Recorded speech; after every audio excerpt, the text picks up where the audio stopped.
programa Inclusão apresenta agora um debate com a senadora Ana Rita, do PT do Espírito Santo, com a cientista política e assessora do CEFEMEA, Priscila Brito, e com a socióloga e secretária executiva da SPM, Lourdes Bandeira. Agradeço a presença de nossas convidadas aqui nos estúdios da TV Senado para tratar de temas que envolvem o universo feminino. As três são mulheres que fazem a diferença em nossa sociedade. Não é mesmo, senadora? A senhora que assumiu a cadeira de senadora em 2011 e logo foi convidada e escalada para atuar em 6 comissões permanentes no Senado e logo em seguida está presidindo a Comissão de Direitos Humanos. O que a senhora acha desse momento político para as mulheres no país? Abriram-se as portas de fato? Eu acho que nós estamos avançando na ocupação desses espaços no nosso país, né, tanto no legislativo quanto no executivo. Acho que são conquistas importantes, fruto da nossa atuação, né, do movimento que se articula. E eu me sinto muito feliz e me sinto com muita responsabilidade também em atuar nestas comissões do Senado Federal, particularmente neste momento que assumimos a presidência da Comissão de Direitos Humanos. É um reconhecimento, eu digo, por parte do Senado e, em particular, da nossa bancada, da minha bancada, do Partido dos Trabalhadores, que indicou o meu nome para assumir a presidência da Comissão de Direitos Humanos. Agora, nós estamos longe, não é, Solange, de dizer que os espaços públicos nós temos uma presença muito marcante das mulheres. Nós estamos ainda num processo de conquista desses espaços e que temos a responsabilidade de ocupar e ocupar bem, né, defendendo aquilo que nós consideramos importantes para o conjunto da sociedade brasileira, mas sem perder de vista o foco também na questão das mulheres. Acho que isso é fundamental para nós que somos mulheres e que temos a responsabilidade aí de construir políticas públicas, né, de elaborarmos uma legislação que também contemple as demandas específicas das mulheres. E a Comissão de Direitos Humanos, ela é um espaço importante, porque ela é uma comissão também de legislação participativa. Então tem uma relação muito próxima com a sociedade e, no nosso caso, também com os movimentos de mulheres. Então é um espaço bastante importante e eu me sinto com muita responsabilidade, mas faço isso com muito gosto e faço isso com muita dedicação. E a senhora, secretária, como é que a senhora analisa esse momento político para as mulheres? Também acho que tem uma evolução. As mulheres estão se tornando mais presentes nos espaços públicos, não só nos espaços públicos do ponto de vista de estar inseridas em áreas governamentais, ministeriais, em condições de tomar decisões, etc., mas também no mundo dos negócios, no mundo privado. As mulheres também estão se visibilizando, estão se tornando mais presentes, também na área sindical, embora haja ainda muita resistência, não é? As mulheres começam a aparecer. Há também um movimento muito expressivo das mulheres do campo, não é? Nós temos o movimento das margaridas, nós temos das mulheres camponesas, temos uma série de áreas que eram completamente invisibilizadas, porque são áreas interioranas, porque as mulheres não tinham muito conhecimento, etc., e que começam a terem um papel como novos agentes políticos extremamente importantes, não só para contribuírem para a elaboração das políticas públicas, mas também trazendo novas reivindicações, trazendo a visibilidade de novos espaços, não é? E trazendo questões que são fundamentais em relação à estrutura econômica brasileira, como, por exemplo, a questão da produção familiar, das mulheres que hoje elas são responsáveis por 40% a 50% da produção de alimentos, e sobretudo nas pequenas propriedades, não é?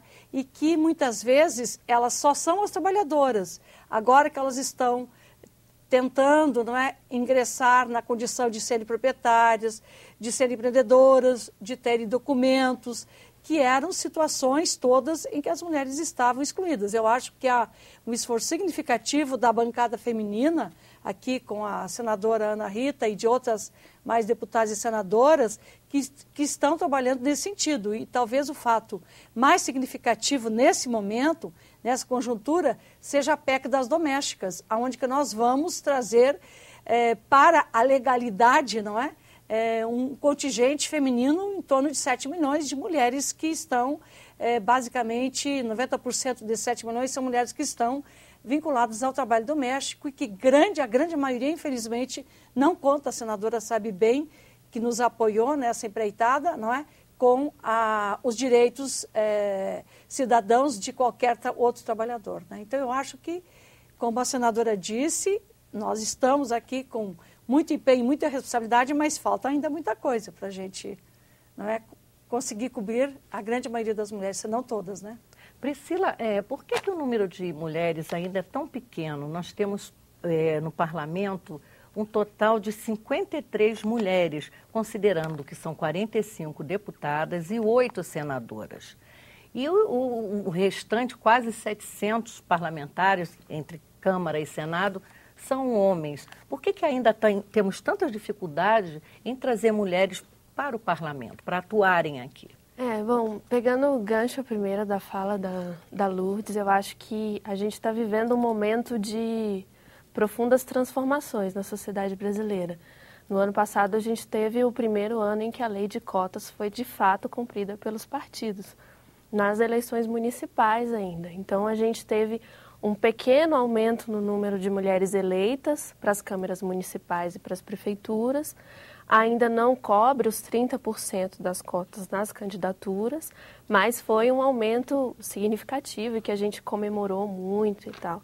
Os partidos até então não vinham cumprindo a lei e esse é um passo importante que deve ser valorizado. 80 anos depois do início do voto feminino, do sufrágio universal, a gente consegue aumentar um aumento significativo no número de mulheres eleitas.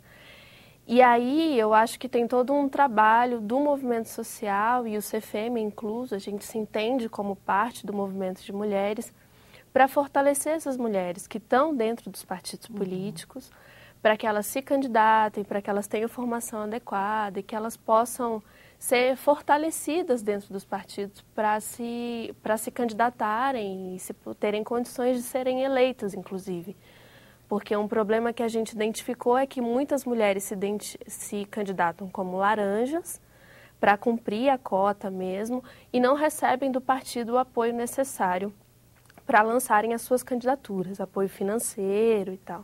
Geralmente os partidos focam naqueles deputados, naqueles vereadores que têm mais chances de serem reeleitos ou eleitos pela primeira vez, mas que têm condições e alguma visibilidade na sociedade. Doutora, a senhora acha que a lei das cotas é suficiente?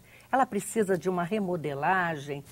Precisa, de fato, ser mudada, ampliada, enfim?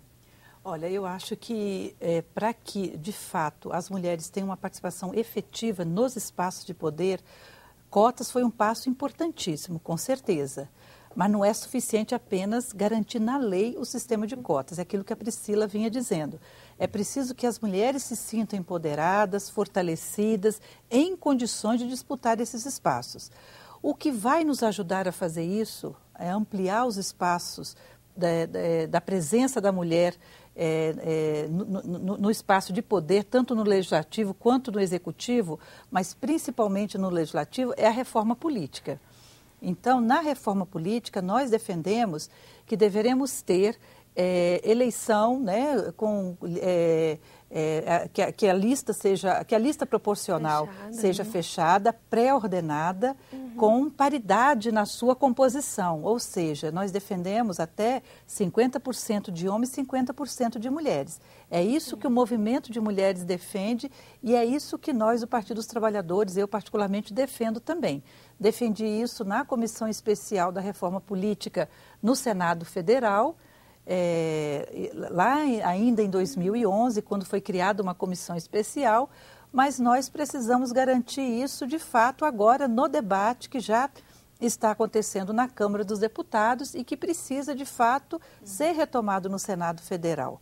Então, a lista pré-ordenada com paridade de gênero é fundamental para que as mulheres possam conquistar esses espaços.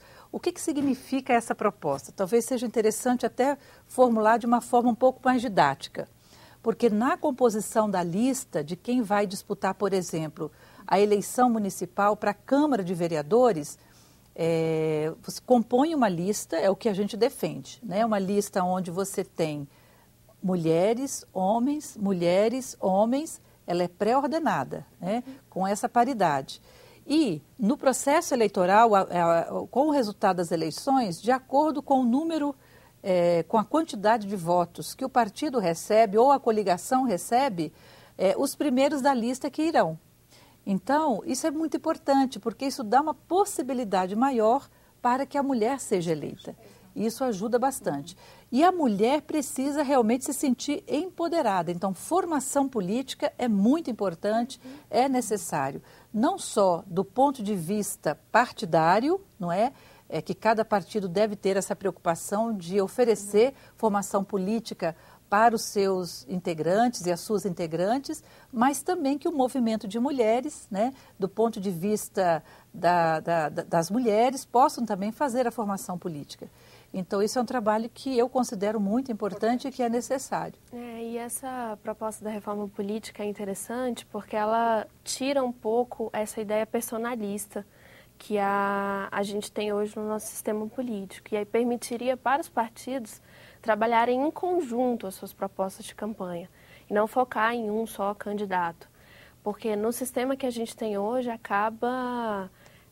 ele acaba favorecendo as pessoas que têm mais dinheiro, que têm mais visibilidade midiática, que têm boa aparência e tudo mais. E a gente defende uma maior coerência programática, inclusive, dentro dos partidos, para que as mulheres tenham chance e tal, de participar dos espaços de decisão.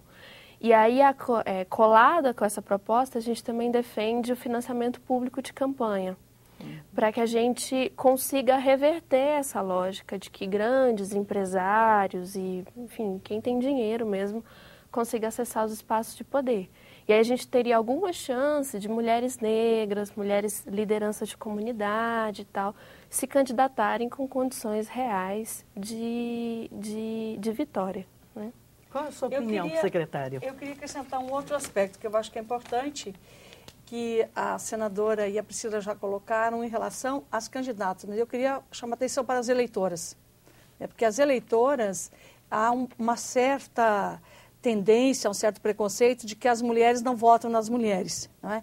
Então, quem são as eleitoras? Não é? Então, eu acho que é necessário, como foi dito, uma cultura política para que as eleitoras tenham clareza, não é, do voto que elas atribuem, que elas devem atribuir, e que elas reconheçam nas mulheres capacidades e que desassociem, ou que a gente costuma dizer, que desconstruam a ideia de que quem faz política são só os homens. Né? É verdade que mulher não vota em mulher? Existe esse, vamos chamar assim, esse mito, não sei se... Mas o que a gente tem observado, não é? Se a gente consultar os dados do Tribunal Eleitoral, não é? A gente verifica que, por exemplo, em relação às mulheres que votaram na atual presidenta, não é? E que votaram no Lula, não é? Há uma diferença, não é? Que elas foram mais eleitoras do Lula do que da própria presidenta. Então, é fundamental que as mulheres eleitoras do Brasil tenham essa cultura política, não é? E desassociem essa ideia, que é uma ideia sexista, de que as mulheres, que a política é um domínio masculino, que só são os homens que fazem as políticas, não é? E a outra questão que está associada a isso também, e que leva a isso, é a receptividade e o acolhimento que os partidos dão às mulheres candidatas, não é? Os partidos ainda no Brasil, independentemente das suas ideologias, são partidos ainda com uma ideologia masculinista muito forte, não é? Ou seja, são muito poucas as mulheres que conseguem romper as barreiras para ingressar no partido, serem reconhecidas do partido, terem acesso a financiamento. Eu também acho que o financiamento público ele será mais equitativo, será mais justo, inclusive, não é? Então, isso eu acho que essa mudança na reforma política, trazendo uma mudança dos partidos, com essa lista, não é? Que é uma lista paritária, que já tem experiência na Argentina e em outros países sobre isso, e com uma conscientização das eleitoras, eu acho que nós teremos maior representatividade. Sobretudo, não é? Porque as mulheres, elas têm uma formação e elas têm uma sensibilidade que muitas vezes e que se identifica com as outras mulheres, mas que muitas vezes, pelo próprio autoritarismo dos partidos, ela é inibida de se manifestar. Então, eu acho que a gente tem que ter um olhar muito especial para as eleitoras. Nós estamos chegando ao final da nossa entrevista, do nosso debate gostoso. Para finalizar, cada uma pode deixar as suas considerações finais. Senadora. Bom, eu quero aqui agradecer a oportunidade de estar mais uma vez nesse programa, no programa Inclusão, dizer que nós estamos no Senado Federal realmente trabalhando no sentido de garantir os direitos, né, das pessoas, os direitos, inclusive das mulheres. Algumas legislações, né, nós temos aprovado aqui no Senado, com o caso que já foi lembrado pela Lourdes, a PEC das domésticas, e eu particularmente tive a alegria de ter um projeto meu aprovado recentemente, que assegura às mulheres trabalhadoras rurais da agricultura familiar a possibilidade, né, de, no programa de aquisição de alimentos, que hoje já está garantido que 30% do que é adquirido para o programa de aquisição de alimentos vem da agricultura familiar, e a nossa proposta é que desses 30%, pelo menos a metade seja vindo da produção feita pelas mulheres. Obrigada, senadora, pela sua participação no programa. Obrigada. Eu também gostaria de agradecer a oportunidade, em nome da ministra, da Secretaria de Política para as Mulheres, dizer que a nossa centralidade nesse ano e para o ano que vem é exatamente o combate à violência contra as mulheres, com a criação desse programa Mulher Viver Sem Violência, que nós temos um apoio aqui muito grande da senadora Ana Rita, que preside a CPI do combate à violência contra as mulheres, e que a nossa luta não só de implementar a Lei Maria da Penha, não é? Como também de expandir toda a rede de serviços de atendimento às mulheres que são vítimas da violência. É essa a nossa prioridade nesse ano. Claro, estamos desenvolvendo outras ações, mas essa é a ação prioritária. E dizer para as mulheres que, se em algum momento da sua vida forem vítimas da violência, a primeira coisa a fazer é denunciar. Existe o 180, Ligue 180, que funciona 24 horas, que é uma ligação gratuita. Não é? Se a pessoa tem dificuldade de recurso, etc., para ir a uma delegacia, que ligue para o 180, que a gente está trabalhando no sentido de erradicar a violência contra as mulheres. Secretária, muito obrigada pela sua presença aqui no Inclusão. Obrigada. Eu queria agradecer o convite, é um prazer conversar com a senadora, com a Lourdes Bandeira, nossas parceiras em vários projetos, em várias atividades, e reforçar de novo a proposta da reforma política. A gente vem batalhando por ela aqui dentro do Congresso Nacional, tem sido um debate árduo, difícil e difícil de mobilizar, inclusive, as pessoas em torno do tema. Então eu convido não só as mulheres, mas toda a sociedade brasileira para conhecer a proposta, pesquisar um pouco, ir mais a fundo, que eu acho que tem problemas que a gente vive, como a corrupção, essa coisa da representação das mulheres e tal, que poderiam ser solucionadas por essa proposta, mas ela não está acessível para a maior parte da população, pouca gente conhece, pouca gente vê e tal. Então eu queria convidar todo mundo a conhecer a proposta e assinar o projeto de iniciativa popular que a gente tem pela reforma do sistema político. Só procurar na internet, é facinho de achar. E assim a gente espera avançar aí na representação das mulheres aqui no Congresso Nacional. Muito obrigada, Priscila, pela tua presença. O Inclusão volta já.